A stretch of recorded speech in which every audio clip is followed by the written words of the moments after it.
It's Friday. Somehow we made it through another week, which only means we've got to face next week. How are you? Hope you're okay. I'm what's left of Russ Kane. This is the Midday Show. I'm going to crack on because this is exciting. Our fearless theatre critic, Jonathan Gin and Tonic Baz, right, is touring America at the moment in his one-man show, I'm on a Train Again. No, he's touring America, right? And I said, well, obviously you're not going to be on the stage. No. I said, but it's going to be the crack of dawn. He said, I don't care. Ladies and gentlemen, from somewhere that he's about to tell you, in the middle of God knows where, in the United States, Jonathan Baz. Russ, to you, it's good afternoon. But from me, it's a very good morning. As I've inched my way across the time zones of the United States, starting off Pacific, going through Mountain, then Central, and eventually ending up in Eastern here in Fort Wayne, Indiana. We've never had a guest on from Fort Wayne, Indiana. It'll be a while before we do again. There is a first time for everything. Everything. And yes, I do have theatre to talk about. But Great. For me, I have to say, for this week, the last 4 days in particular, has been made up for me very much of the theatre of life. Jumping on an Amtrak in fact, not in San Francisco. You've got to swim to the other side of the bay to get to the station called Emeryville, because one way or another they don't run trains around that incredibly long detour that would take them into the city of San Francisco. Jumping on a train there, and then beautifully meandering my way out of San Francisco, up through Sacramento, over the Sierra Nevada, down the other side, then over the Rockies, and down the other side of them too. The scenery was just gorgeous. A mix of people on the train. I was lucky enough to have my own room that I could retire to at night. So a little bit of on privacy. The train. You had your own room. Indeed, I had my own room on the train. Did you wear like a Casey Jones hat, one of those little stripy hats? Let me think of a short answer to this one. No. I've got to say that, you told me when we met up when we went to see the Dolly Parton thing, and since then her husband has passed away, of course. Indeed. We were talking about it over supper before the show. Supper, Nando's, and bless you for that. It was very nice, actually. And I said it was my idea of my dream to get on one of those trains and travel across America, because the scenery, the photos are fantastic. Absolutely wonderful. It exceeded it exceeded my expectations. I mean, okay, Emeryville Station in California is nothing to write home about. Similarly, whatever Denver Station may have been, where we had a long station stop, enough for me to run to an ATM and top up with cash, because wherever you go in America, of course, I'd forgotten how strong the tipping culture is. God, the guys who crewed our train, certainly on the soft and fluffy parts, the food and catering and looking after the cabins, they work non-stop on 6-day shifts. They do change the engineers and the conductors, the guys who are really in charge of safety. They get changed at regular station stops. Fresh technical crews take over. But the guys who serve you meals work bloody hard on relatively low wages, keep the rooms turned over, do 3 days there and 3 days back. The guy who was looking after my room, a lovely chap called Stuart, had just finished a 12-day stint. 12 days. So, and how did I get onto this? Yeah, because I'd forgotten the tipping culture that's prevalent in the USA. So a quick dash. Thankfully, there was an ATM in Denver, but the station, though, sadly, what once may have been beautiful, is now something modern and rather brutalist. But then to get to Chicago, which whilst it was sad that the journey came to an end, the Chicago Union Station, some of these grand American stations are just phenomenal. Similarly in Washington, DC, the Union Station there, works of art. But it was the scenery, it was also the people sitting, when you're going to eat, if you're traveling with a bunch of friends, the dining car steward will sit you with your bunch of friends. If you're traveling on your own, he will sit you with other people, largely because they haven't got an infinite number of seats. and they haven't got enough tables for someone who's Billy No Mates to sit on his own. So they sit you with other people. I have Sometimes, to ask, was there a fellow from Belgium with a large moustache saying, "Ah, Monsieur Baz, of course it is a pleasure that you join me." yeah, we lost him when we got stuck in a snowdrift. I wondered if we were going to see him again, actually. Because of course we went from snows to sunshine. But yeah, caught up with a variety of people. Most of them good conversationalists. Some of them with a differing range of opinions is probably the best way to describe that. And when one finds oneself sat at a table where I may think one way politically, and the other three people, you very quickly gauge with my radar don't agree with you. Did not share my they viewpoint. don't agree with you. They don't And share your viewpoint. I thought to myself, I can either fight this one out, but I was outnumbered and outgunned. What's the point? Outgunned. You're in America. Of course, you're going to be outgunned, fella. Yeah. I'd like the to most say we that, have to defend ourselves is a copy of the Daily Mail. That's it. I'd like to say rather arrogantly that I think probably intellectually I trumped them all. Yay! Boom! However, tell me something, Jonathan. Did they do whenever I used to go to America? It's not so bad now because we're not so rare in America. When I went there in the early 70s, mid 70s, it's like, "Hey, you're from London?" And I go, "Yes, I am." Do you know my friend Bob? He's in London. Do you know Bob? No, I've got to be honest. Okay, like what? I didn't get that. But what I did get, particularly from across the ages, from people in their 30s up, was their continuing adoration of Benny Hill. It is quite something, quite refreshing in some respects, because over here the man has been condemned to the dustbin of history, which is very unfair. But over there, like his famous milk cart, he really is. He rides eternally. But yeah, the conversation was lovely, and what I have to say, what blew me away yesterday from a cultural perspective, as we'd stepped away from the stunning scenery of these two mountain ranges, and then heading further east, largely across plains and fields and farmland. You're traveling through America's breadbasket. So the scenery it was still gorgeous to sit at a train window having breakfast, watching sun come up over the fields of Iowa. I'd love that. But then, at one particular station, the train filled up with Amish travelers heading towards Chicago. Now, Harrison Ford in pursuit. Well, quite. Well, in fact, in the movie, of course, they were going to Philadelphia, but that's a detail. These guys were all going, and women were all going to Chicago. Chicago. And I wanted to engage in conversation, but I didn't, because I felt it would have been a little bit intrusive. What the heck, just because they choose their life, they have their lifestyle. It's not for me to. Doesn't impact on you. I sat. But they don't try and convert anyone either, do they? Indeed, I sat. They'll try and chop your head off. They didn't. I'm sure they've got their own ups and downs, as any community has got. Yeah. Sure. They didn't have a mobile phone between them. The Amish women, two of them, were sat there crocheting, and as I walked, at one point I wandered away from the observation lounge to go and get a coffee, walked back, and saw as I walked into the lounge that two of the Amish women were playing cards. What? And I thought, gosh, the gambling is the work of the devil. What's going on here? But close up, as I walked past them, they were playing Snap. Oh, bless them. Jonathan, let me ask you this. It's a genuine question. There was no mobile phones. They have a much simpler life than the crap that we do. Do you think they're happier? Not for me to judge. Not for me to judge. But you see where I'm going with that. I'm not being condemned. I'm just thinking that maybe they got it right. Maybe they just got it right. I don't know. Happiness is what one makes of what one's given, really. Yeah, sure.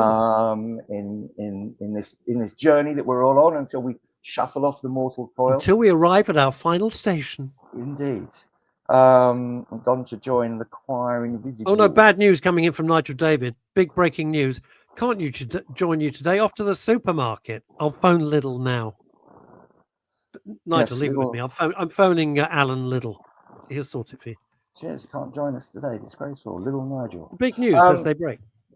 So what is happiness? Some people recoiled in horror when I described to them I was doing a train journey of 3 days and 2 nights. I thought it was heaven. Absolutely. I bloody love it. I hate flying anyway. Funny what I used first to do. First night was tough to sleep, even with earplugs and God knows what else. Is it the noise that you see? Let me ask you this, because any of these sleeping apps that I've got to help you to sleep, they always have train sounds, which I find relaxing. I guess the real thing is probably horrible. Yeah, and to be honest, the American Railroad this line was completed in 1869. I'm not sure that some of the track possibly dates back to that. It's a little bit clunky as it goes over points and this and that. So yeah, it wasn't the easiest of experiences getting to sleep on night number 1, but the second night out like a light. Albeit still up early. They're there. There are fresh flowers on the table in the dining car. You don't get that on British Rarely or whatever network you're traveling on. I'm going to get a dining car. It was just it was a really, really lovely few days. And the thing about America, and I know everybody knocks blah blah blah, but unless you've been there, shut up about it. Sorry, but true. They are so much friendlier and more open than over here in the UK, which is, that's a good gag from Philip. Come on.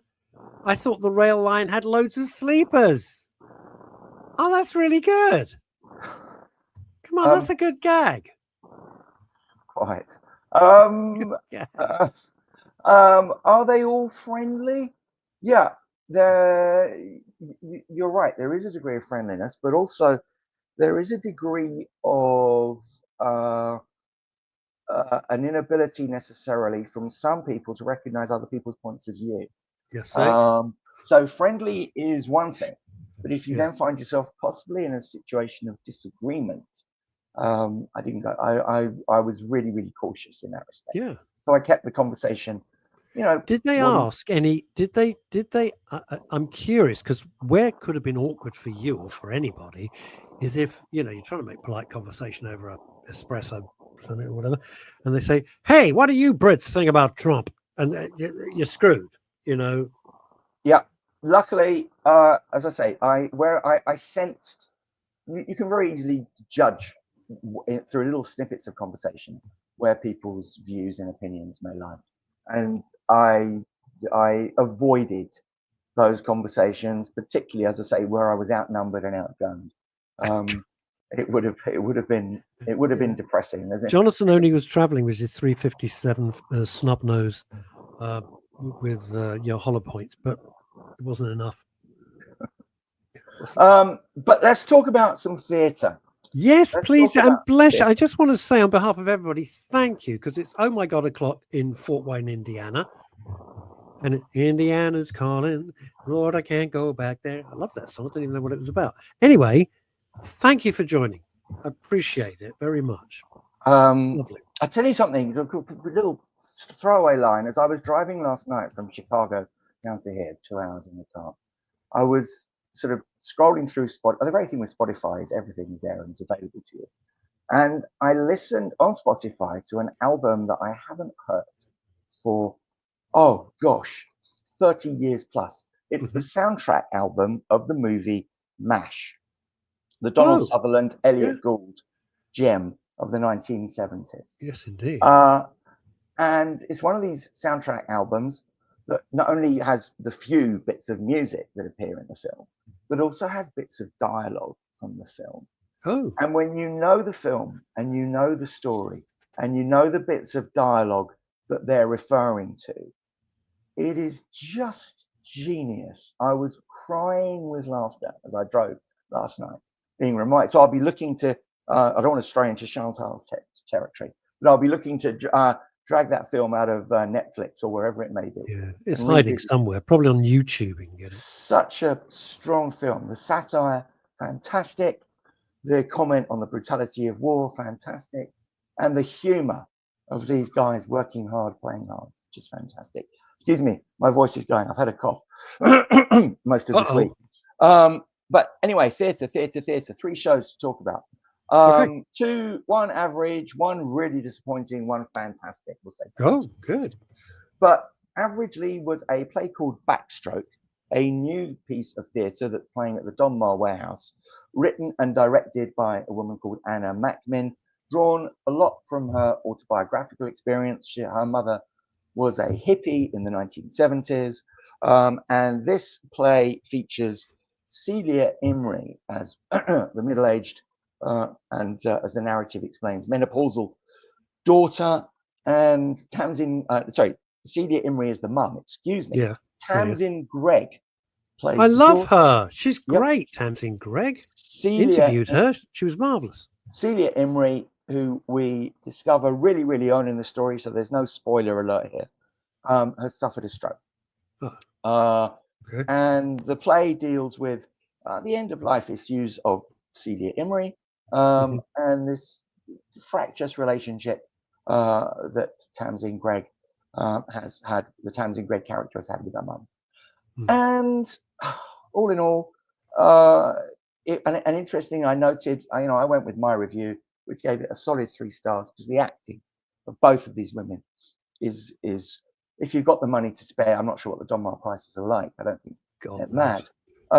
It's certainly it's good theatre, but I wasn't. I'm hearing a hesitancy in your voice. I found the arguments either a little bit cliched, or whereas, for example, The Years that I'd seen a week or 2 before, which had that very distressing a graphic scene of sexual assault. Yes. No, that wasn't sexual abortion. Assault. It was abortion. Sorry, abortion. Yes. I found that as a bloke sat in the audience, I actually found the play informative about the woman who'd written the play, her emotional reaction to her whole raft of life experiences.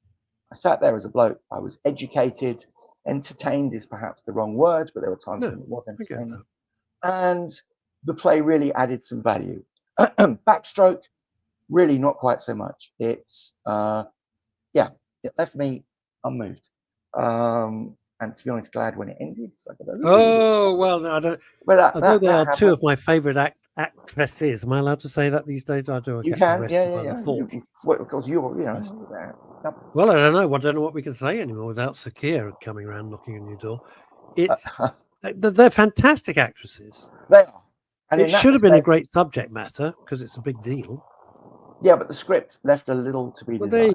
It's all down to the writing, isn't it? You can only work with the material you've got, and if the writing isn't the book, as Hal Prince famously said. Now we'll take a dip, much like my trip across the Rockies. We'll take a dip into a play that was an intellectual disaster. But it will come as no surprise. I know what's coming, so I'm bracing myself. It will come as no surprise to you that it was played at the Royal Court. Oh, for Christ's sake! Well, that's enough. I'm off straight off. Received with a standing ovation and adulation. Of course, it was. Mercifully, they went straight out and did a march on Saturday through London. Mercifully for your listeners, the play ends its run tomorrow. Thank God. So no one has to think too hard about not buying a ticket for it. It's called A Knock on the Roof. It is written and performed by a woman called Kola Ibrahim, who herself. I'm trying to see where this is going, JB. She hails from Syria, but has set her narrative in Gaza, where she plays a young widowed mum with a young preteen child. And the knock on the roof that the title of the play refers to is the warning that apparently when the Israeli Air Force is going to bomb Gaza, they drop warning bomblets to tell the local people to take cover. They drop leaflets. They drop leaflets. Yeah, they drop leaflets as well. Didn't do in Manchester Arena. But indeed. Well, I don't think that was the Israeli Air Force, though. No, precisely so. Quite. That's my point. So this was her take on life in Gaza, albeit she's from Syria. The play was an intellectual black hole, because while she described her perspective, and I don't doubt that from anyone's perspective, to have bombs falling from the skies is, ultimately fatally horrific. Yeah, of course. But she missed out the fact, it was implied where the aggression is coming from. She missed out the fact that the ruling body of Gaza, Hamas, have embedded their soldiers, their military, in amongst the civilian population of that part of the world.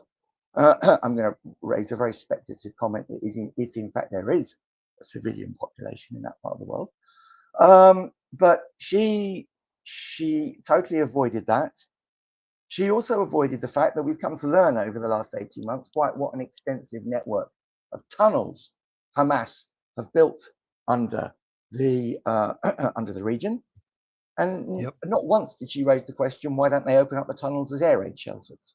So there were some really big points that were omitted that gave her play a terrible bias.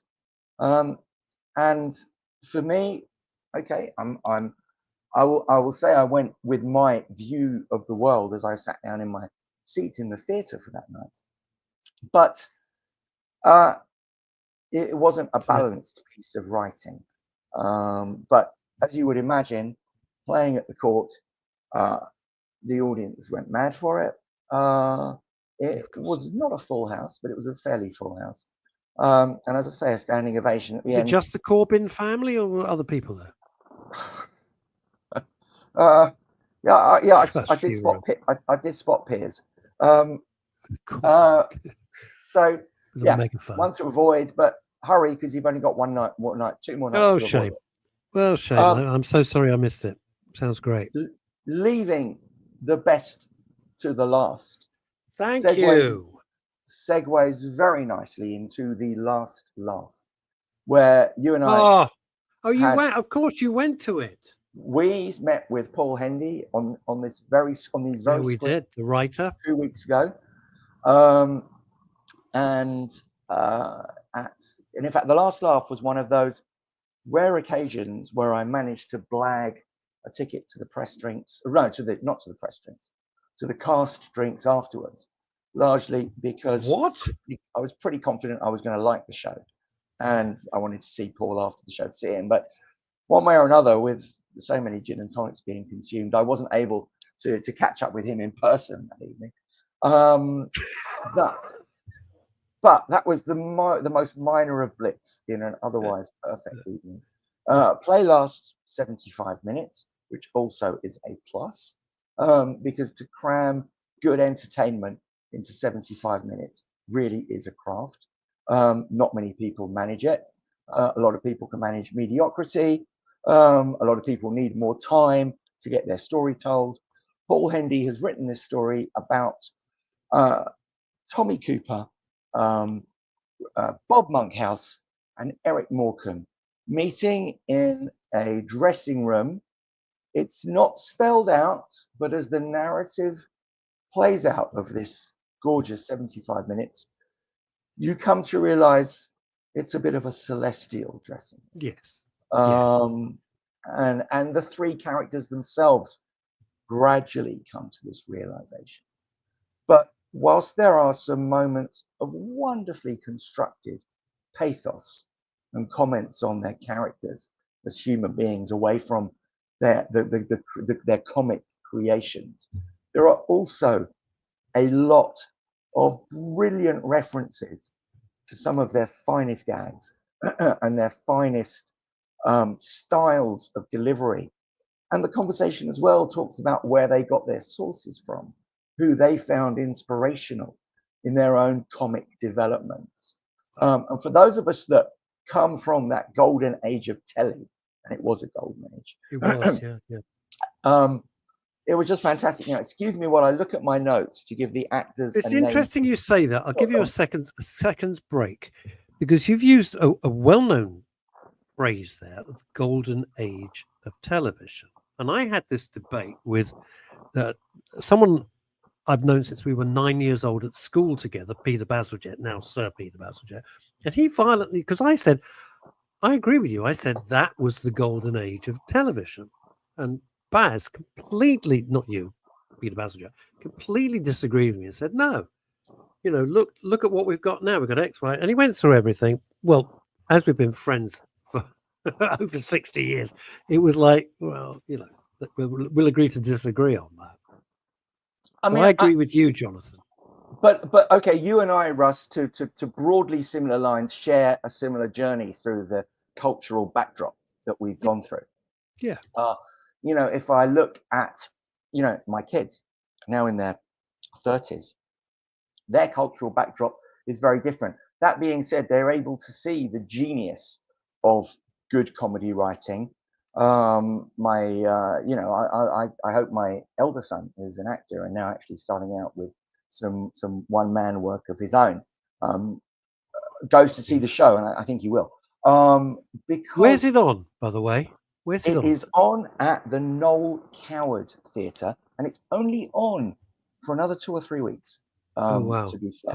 I am gonna go and see that. But let me name check the actors: Bob Golding, who plays Eric Morecambe, Damian Williams, who plays Tommy Cooper, and Simon Cartwright, who plays Bob Monkhouse. To be fair, I've used the word they play these characters. They actually inhabit these characters for the life of the show.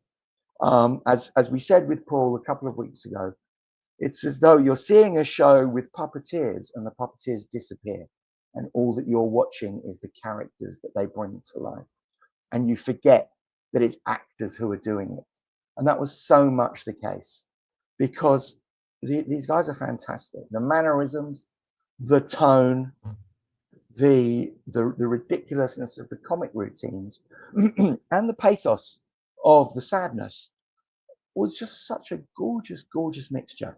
As I say, in and out in 75 minutes. Not much more to ask for in a night at the theatre. It is going on tour. It's on for, as I say, another 2 or 3 weeks in the West End. I don't know if you're seeing this. I think we're having connection problems, and you're freezing every now and then. I don't know if you're seeing that. No.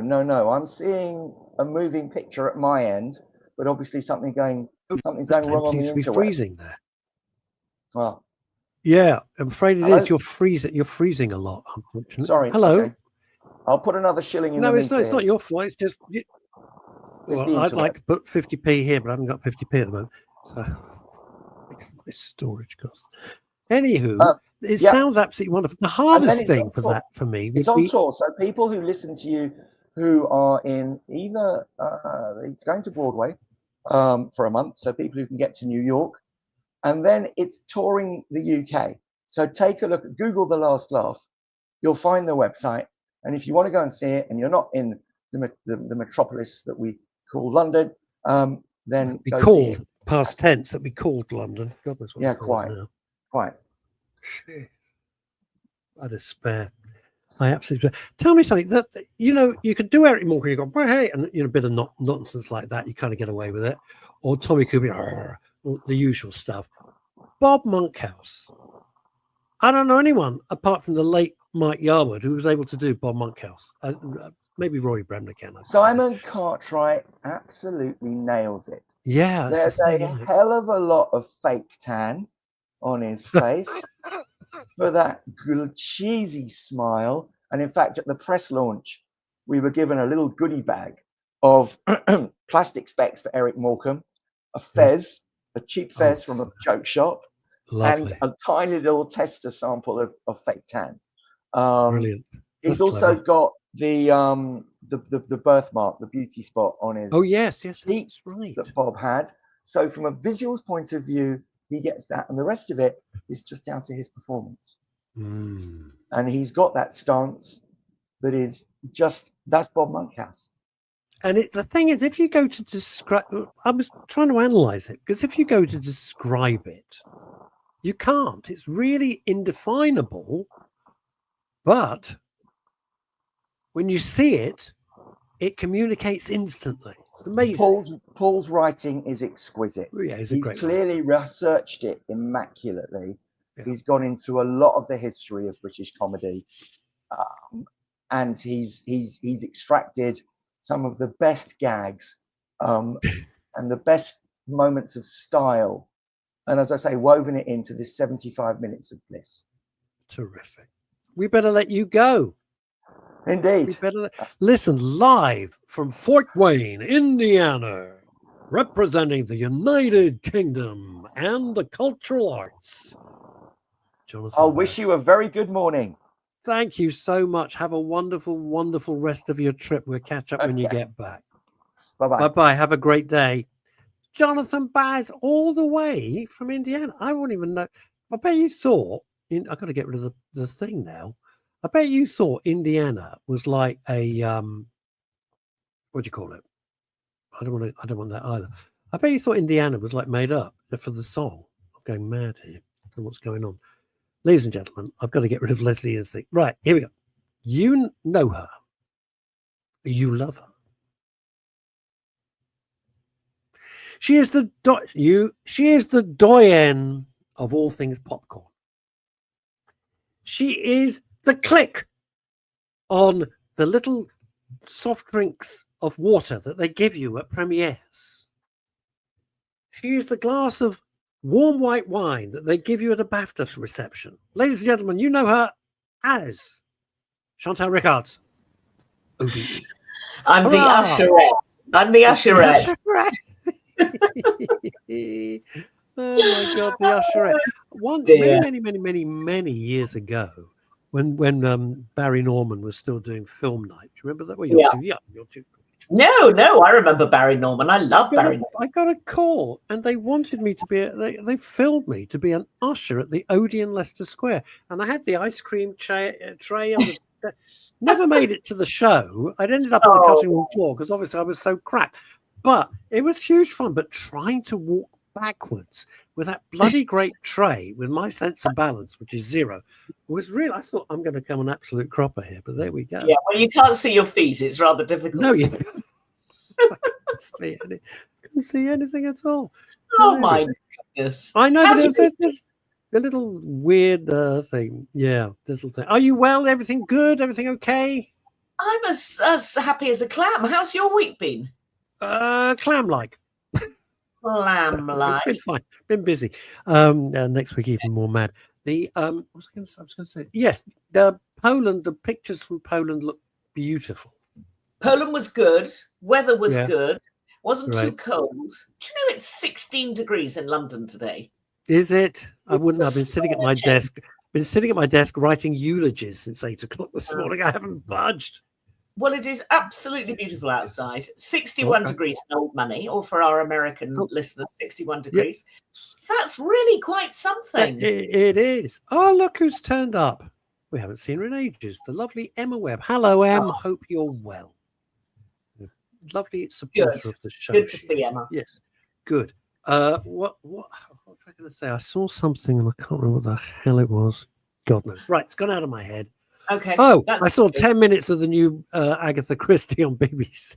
Oh, now I saw 10 minutes. Well, I saw more than 10 minutes. I probably saw most of the first episode. I wasn't going to review it because it didn't. Oh no, don't creep into my top list. But what did you think? Well, I got to be careful because you're a much nicer person than I am. Okay. Let's just say, I'm going to put this in neutral terms. I didn't realize in the 1930s there was so much diversity. Let's leave it at that. I knew you were going to say that. Well, it's like, really? I know. I didn't think that there were... every judge is black. Really? Barrister? Everybody. It's like, okay, I see the point you're making, but are you? You just have to... You're going to go with it. Yeah. 'Tis what it is. Anyway, I'll be honest with you. I'll be absolutely frank. I was very tired and I thought, I can't face it right now. So after 10 minutes, I thought, okay, it's not grouping me. I'll go back to it because I'm an Agatha Christie nut. Actually, your number one fan is there. Oh, Michelle good. Vaughan, hello, as usual, from Oz. Excellent. Yes. Just heading to bed with a bottle of wine. Michelle, if you see Guy Pearce, could you just slap him for me, please? Thank you. I'm not going to say any more, but if I saw him in a room, there'd be a problem. Okay.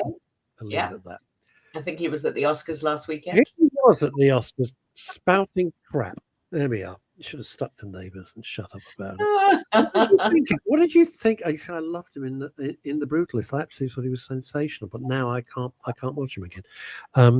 What did you think of the? Because have we? Am I going mad or we're not going mad? We haven't met since the Oscars, have we?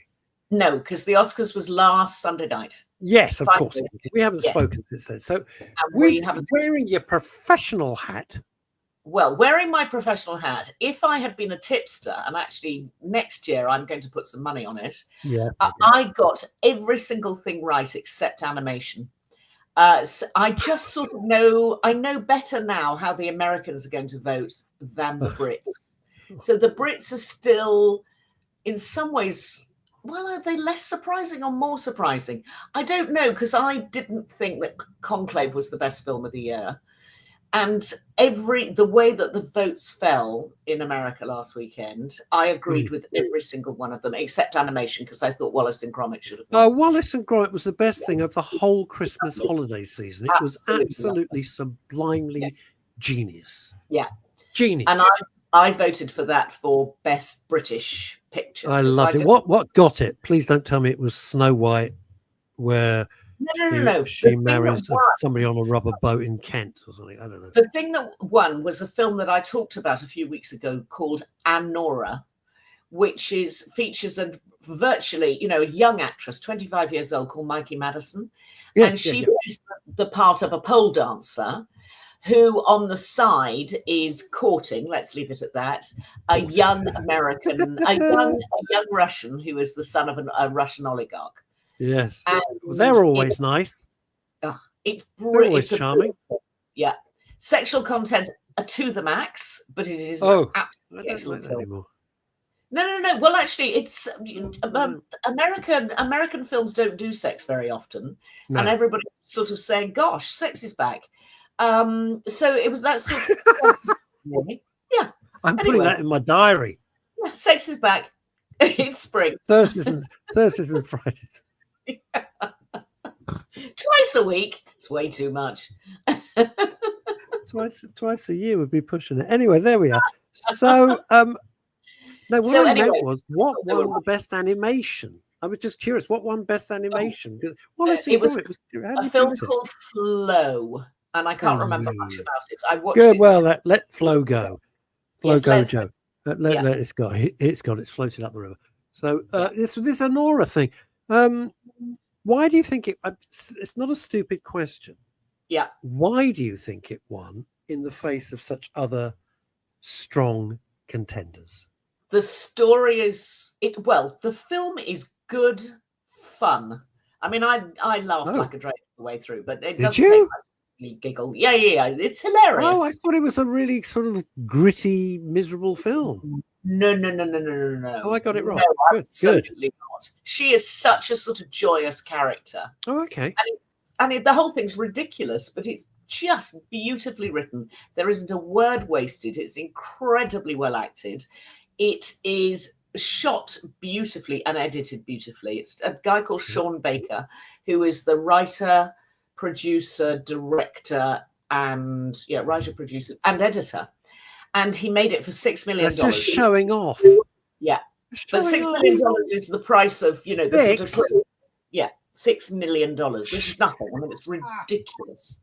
Even for a small independent. That is honest, in all seriousness, and people think we make this up. That is like saying, shall I go to the Caprice for dinner? No, I'll go to Starbucks and have a cup of coffee. It's the same, I promise you. It's like 6 million is, in terms of movies, it is peanuts, chump change, absolute chump change. So I think that probably captured people's imagination. I mean, the voters obviously are people in the business and they know what's what. And I think they just liked the sort of the chutzpah and the attitude and the ebullience of it. I mean, I loved it, but it's quite different.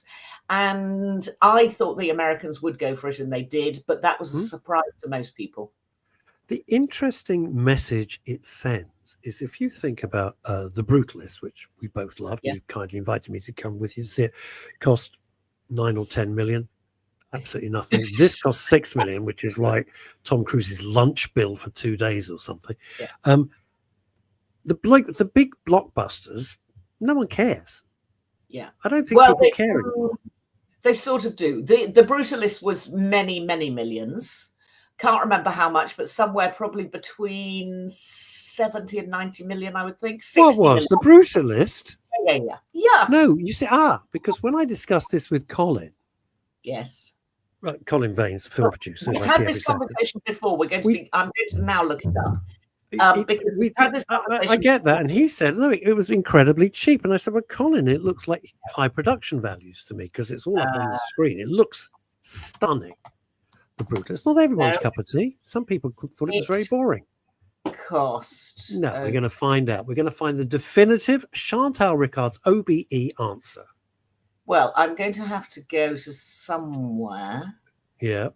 By the way, now, here we go. No, you could be right and I could be wrong about this. Never. No. Well, in that case, I'm going to have to hand in my papers now and say I am no good at this. No, job. your resignation is not accepted. Thank you very much. I've spoken to HR, and you are retained and indeed promoted. Well, no, I don't need to be promoted, but I do need to. Okay.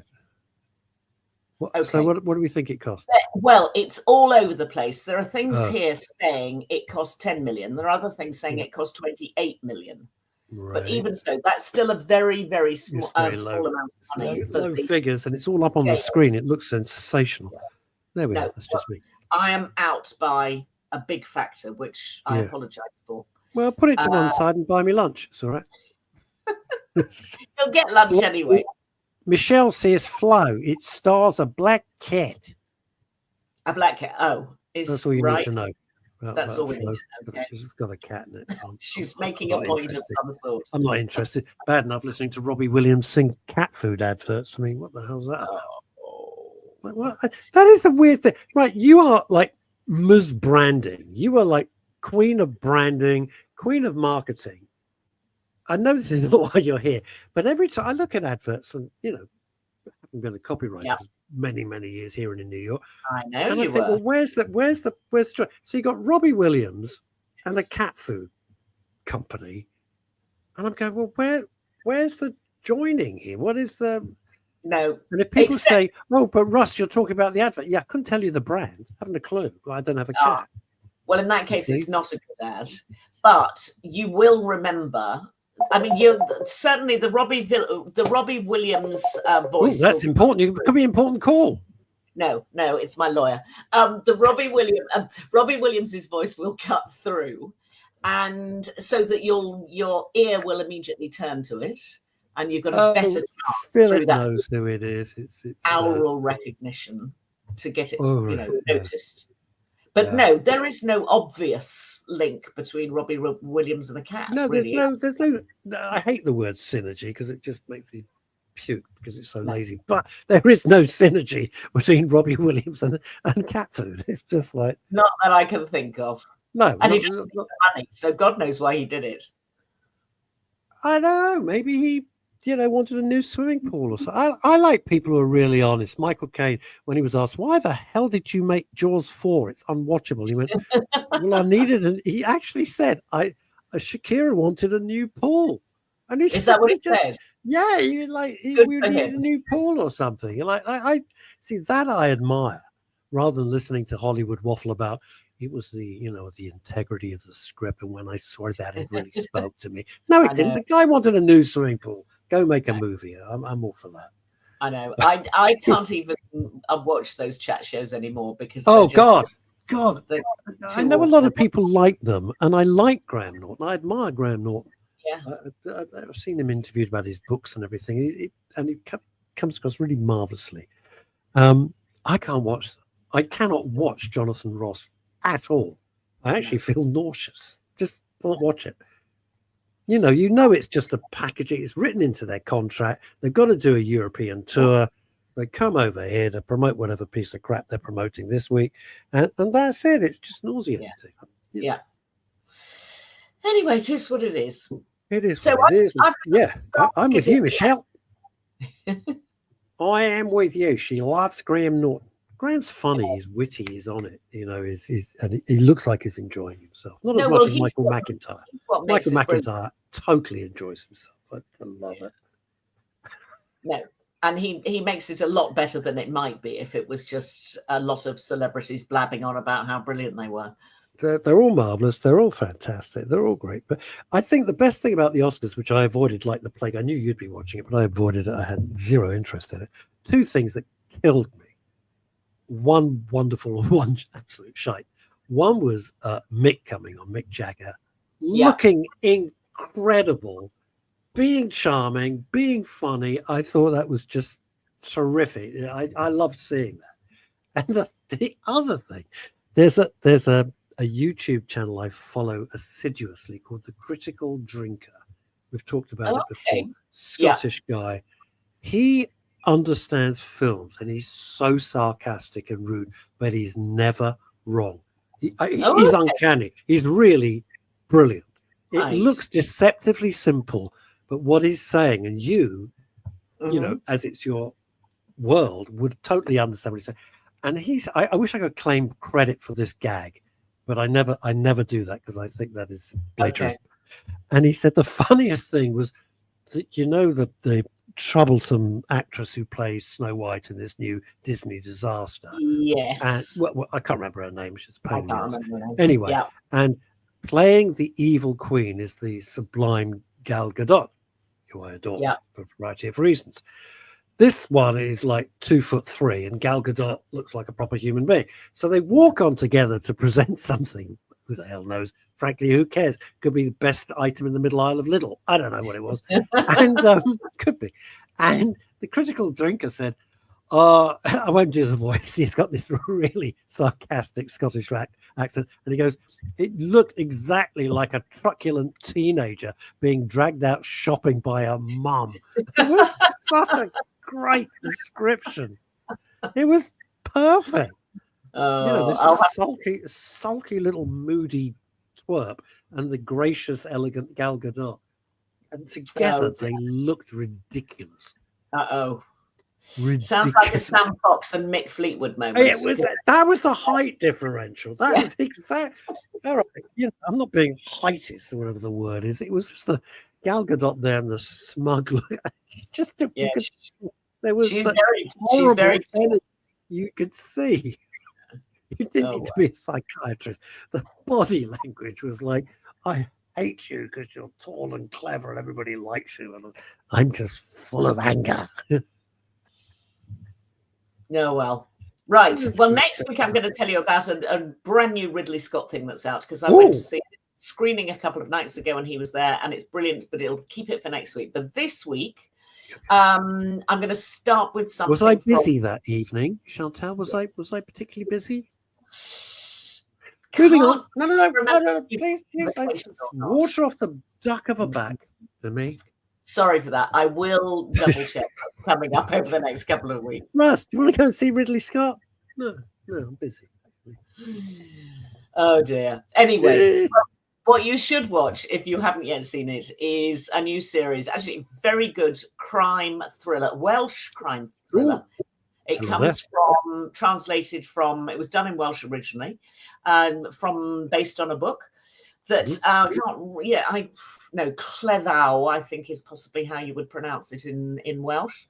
And it features Richard Harrington, who was the lead actor in the lovely Welsh drama the BBC did called Hinterland a few years ago, which was filmed on the West Wales coast. and he is cast as a detective sergeant. Again, we're somewhere in southwest Wales. It isn't ever really identified. And into the scene walks back the detective inspector, who is one of his ex-squeezes. So you know there's a bit of a history, that somehow that backstory is going to become the front story, but not necessarily the main story, but it's going to add to the complexity of the crime unraveling, which is basically what we're all there for. Of course. Of course. And they had both worked on a crime 12 years earlier, locked up a bloke in jail, but now we're at the point that, did he do it? Didn't he do it? Because it looks like somebody has committed the same crime all over again. Anyway, it's very well written. Richard Harrington, absolute one of my favorites. I think he's brilliant. It's rather underplayed. It's not, they're not big characters, but it's sort of beautifully messy and quite real. And you feel as though they could be real coppers in a real situation. And life just isn't clean and simple. It's a mess. Both a professional mess and a personal mess. But it's really nicely done. It's called The One That Got Away, and it's only 6 parts, and it's on the BBC. I don't think there'll be a follow-up to it. I'm not quite sure. It sort of ends in a way that half leaves the door open, but I'm not sure. I think it would be better as this perfect 6 1-hours. And it's on the BBC iPlayer, The One That Got Away. So I would recommend that for your weekend watching. Have you ventured into and I haven't, by the way, so I have nothing to add, on the new Bergerac, which is a brave thing to bring back. Not brave yet. To do, beloved with John Nettles. Yeah, I should have got there before people started telling me it was terrible. Well, yeah. I now haven't sort of brought it back up on my list of programs that I need to watch because the word is sort of going out there that it's not quite as good. But it was really going to be difficult to make it better. Why do it? Why do it? I don't know. You see, it's an interesting thing. But Bergerac was, I don't know when the hell it was, in the 80s or something, in early 90s. I mean, I really don't know. It wasn't one of the shows that I used to watch. My mum and dad, my mum used to like it. I never, I'll be honest with you, I never watched it. And so people of a certain age, hello, I'm not talking about you, I'm talking about it's like we're not really, if you're going to bring back Bergerac, it's got to be pretty close to the John Nettles thing. Don't take something which people liked and loved and invested and then make the guy a complete goofball and bit dodgy, a bit peculiar and all the rest of it. I think, I don't know, we'll just do a new series set in Jersey or wherever the hell it's set. Well, they could have just gone back to Jersey and done something completely different. Something else. Yeah. I don't know, except I love the music of Bergerac, and it always looked good because Jersey is a pretty island. And anyway, I will watch it. Have you seen it or not? No, I haven't seen it. I haven't. They're pushing it. The marketing for it. They're pushing it like crazy. But I saw several comments on social media, and they weren't just being rude. They were just saying, "Don't understand." They went into some detail about the characterization of the reimagining of Bergerac character. Who knows? Very nice man, John Nettles. Anyway, John Nettles, I loved the way he just decided, you know what? I'm done. I've had enough. Bye-bye. And just gracefully left. Yeah. Apparently a charming guy. I knew some people who did panto with him. He was Captain Hook. And they said, you couldn't wish for a nicer fellow. No, terribly nice. We filmed at his home in somewhere like the Stratford-upon-Avon region, somewhere like that, for Through the Keyhole many years ago. And he was absolutely delightful. Had a really nice day at his home. I liked him. Thank goodness for that. It's so lovely when you say that, as opposed to I met someone, I go, oh, what were they like? Monsters! Horrific monsters. Right, I'm now going to send you off to Corby in Northamptonshire, which is not somewhere I've ever actually been. And well, my trouser press came from there. Oh, do you know, I used to have a trouser press. Well, my ex-husband used to have a trouser press. But that is about the only thing that ever good came out of Corby, I think. Sorry for the people listening in Corby. Anyway, this is about, it's a very good drama. I used to Tarrant always took the piss out of me because I had, back in the day, a trouser press, which I press my trousers when I'd wear suits and stuff. Right? Not like now. Anyway, it became so famous. Some huge charity wrote to me back like a million years ago, said, "We'd like to raffle your trouser press." I said, "Have it.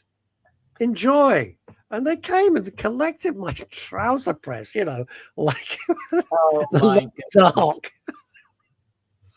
But there was a day when everybody was pressing their trousers, but no longer up there. No longer. No. Anyway, off to Corby we go. Off to Corby we go to watch something called Toxic Town, which is based on a true story about the reclaiming the land in Corby where the steelworks had been. Okay. And it turned into an environmental disaster. And birth defects were detected in the town because the cleanup wasn't done properly. I don't remember anything about this. And clearly it's a bit of the 90s history that I must have been doing something else. You and me both. Yeah. And actually, you can't be over everything. I mean, you know. No, it really meant nothing to me, but it's a very good series. Unbelievable cast. It's got Robert Carlyle. Ooh. It's got Brendan Cole. It's got Rory Kinnear. And most importantly, it's got Jodie Whittaker, who is in the lead, who is one of the mums whose child is affected. Amy Lou Wood is another mum whose child is affected. And then all the councillors, actually, the councillors are the bad boys because the councillors really up to no good. You seen what's gone on in Liverpool today and yesterday? Well, yes, there's some argy-bargy going on, isn't there? Argy-bargy? Yeah, they've arrested the lot of them. Yes, good. Well, I haven't read up on it yet, so I better not comment on it. It makes for great reading. Anyway, you know, if you were living through those times and getting annoyed. Anyway, because you were talking about bad councillors. No, well, I do remember Derek Hatton. I worked with him a couple of times in the 80s, and he was a bit of a character. Anyway, Toxic Town on Netflix. Anyway, yes. Toxic Town on Netflix. 4 parts, only 4 parts. Really well acted. Jodie Whittaker will definitely be nominated for a BAFTA for this because she's incredibly good in it. It's real sort of awards type of stuff, and it's a great story. So what's not to like? It's really worth watching. Actually, 4 fabulous cast. What a cast! Yeah, great cast. And I got to say, I think Rory Kinnear is. There's certain people, whatever they're in. Yeah. Nicola Walker for me, my favorite actress. Nicola Walker. Yeah. If I met her, I'd faint. I'm such a fan. And Rory Kinnear. And Stephen Graham, I would put in that list. Stephen Graham. Off the hook. It's like when you're queuing up for talent and God's giving out talent, they go, "You two, 20, piss off, go away." Mr. Graham, Stephen Graham, come here. Have 20 people's load of talent, please. Yeah, sorry for you lot. He's just amazing. Amazing. Well, actually, somebody else I really like. You see, Michelle's come to your rescue. Oh, no, that's not it. She said, "You were having babies." I was having babies. That's why I didn't know about it. Until the dingo came along. Did you know they solved that case? Did you know they solved that case? No. Did they? Yes. And what did a dingo take the baby or not? Yes. Yes, it was all true. Wow. It was all true. The mother, you know, it became a global. Did the dingo confess? I mean, how do we know? Yes, they sent John Nettles round. Did the dingo confess? Jesus Christ. No, it's not Wallace and Gromit. You remember the case? She said a dingo stole my baby, and everyone said, "No, you did your baby in." She went to jail. She was the most hated person on the planet because we hadn't invented Angela Rayner then. Anyway, they then, years later, discovered there was like a dingo, you know, where they live, cave, where dingoes gather. Dingoes are us or something. And they found part of the baby's clothing. Oh, yeah. So it was all true. And she was released from jail. Wow. Yeah, it was true. Unbelievable. Unbelievable story. Anyway, my other favourites before you go is Martin No, Compston. I'm not going. I'm here. What else have I got? Well, no, I think we're running out of time. But Martin Compston, who we know from Line of Duty, is in a new 3-part drama called Fear. It's a sort of psychological drama about a bad neighbour living downstairs. And Martin Compston is the architect living upstairs. And I've watched the first 2 episodes this morning, and it's all going horribly wrong.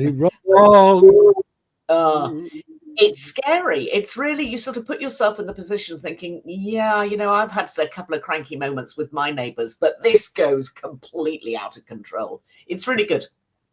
And it's called Fear. Before you go, it's really interesting.